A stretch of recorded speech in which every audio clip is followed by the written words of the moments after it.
Hello YouTube, this is Chuck again.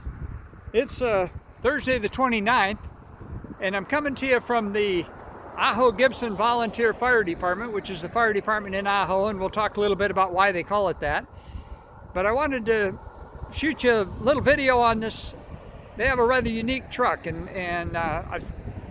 this is a model, a rear engine model made by a company called E1 out of Ocala, Florida, and they're called the Hush. I'm going to do a little bit of a walk around of it. I'm going to talk about it. The Hush, the reason why they called it a Hush was because they wanted to get the motor out of the cab for noise and heat and vibration purposes, and so they put the motor in the back. And it's actually a rear engine truck. I'm going to do a walk around of it. We'll tell you the good parts and the bad parts about it. I worked at a place for a while where we had one of these. This particular model is a 1988. It has a 8V92 Detroit diesel in it, which is rated at 475 horsepower. So it's got a lot of power. This particular one originally came from Tempe, Arizona, which is a suburb of Phoenix, for those of you that aren't familiar with the neighborhood. So I'm going to do a walk around first, and we'll talk a little bit about it. One of the issues that they had with these, being a rear engine, was that in the desert communities, they were a little hard to keep cool. And Phoenix bought a few of these and ran a few of them. You can see the grill for the radiator there. The chief here tells me that as long as you keep that radiator immaculately clean, they haven't had any issues here, even though this is a desert community. It gets pretty hot here in the summertime. But also, this station doesn't run all that much. They're not on the road 8-10 hours a day like they are in the Phoenix area. That's a little too much toward the sun there for you, but let me finish walking around. This particular one is an excellent example. Boy, it really has been taken care of. It looks good. They had to spend some money rehabbing it, but the E1s are all aluminum trucks, so rust is never an issue.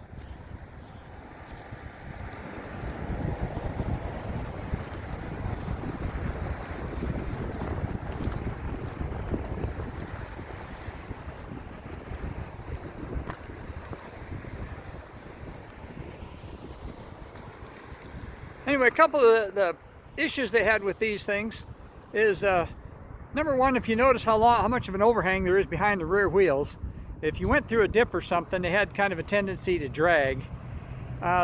Probably the main issue that they had with them was that the way the design of the drivetrain was, the motor's in there backward, so the rear of the motor is actually facing the front of the truck. And it drives up through a marine style, like a boat style V-drive. All that it makes it fairly complicated, and it also takes up a lot of room in there. So as a result, they had very limited compartment space, and to work on the motor, you have to open that big door in the back and then take the panel out of the back of the compartment to actually even access the engine. You could check the oil and stuff from the rear, but to do anything on the motor, you had to literally take the truck apart. The other issue, the department I worked at when we had one of these, we originally bought two of them that came out of, I believe it was Costa Mesa, California. And the one was in fairly decent shape, the other one was pretty much used up, and so we made one good truck out of it and ran it out of a fairly slow station for a while. But we're up in the country where it snows, and there's so much weight on the rear of these things that the issue we had is when the roads were icy, it didn't want to steer. It didn't have enough weight on the front. The way they addressed that, of course, is like in this one, they put the booster line and stuff in the front, trying to add a little bit more weight. And some of them, they actually put weight in, literally put weight in the front to try to give it a little more traction. That's not a problem here in a desert community, but it is a problem we had where I was at. The other issue, of course, is with all that drivetrain stuff in the middle, as you can well imagine, the motor sitting there driving clear to the front and see where the pump is at. It was a little difficult to find space for the water tank. So the water tank sits kind of high in these. So even though the truck itself is low, it has a fairly high center of gravity. But this was an experiment, and ran quite a few of those. Several departments in the Phoenix area bought them. I went actually down when they bought the first four, and I went down to Phoenix and actually rode on one. to see what they were like, because I was kind of intrigued. The front cab area is big enough you could practically hold a barn dance in there, because there's no motor or anything in there to block any of the space, and that part is great. But they had their limitations, and like anything else, they tried and they ran them for a while, and then they kind of went back to the way the fire trucks were originally.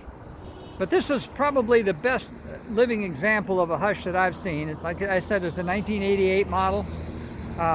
It's been here in Ajo for quite a number of years, and right now it's their second out rig. They have another rig that's their day-to-day war horse, but it's a newer model, and it's a conventional cab, four-door rig, also made by E1.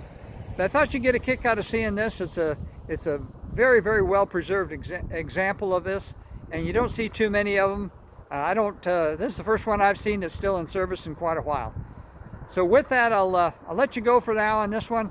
I got a couple more videos coming up, and so we'll talk to you again real soon. Be kind to each other, and for right now, peace out.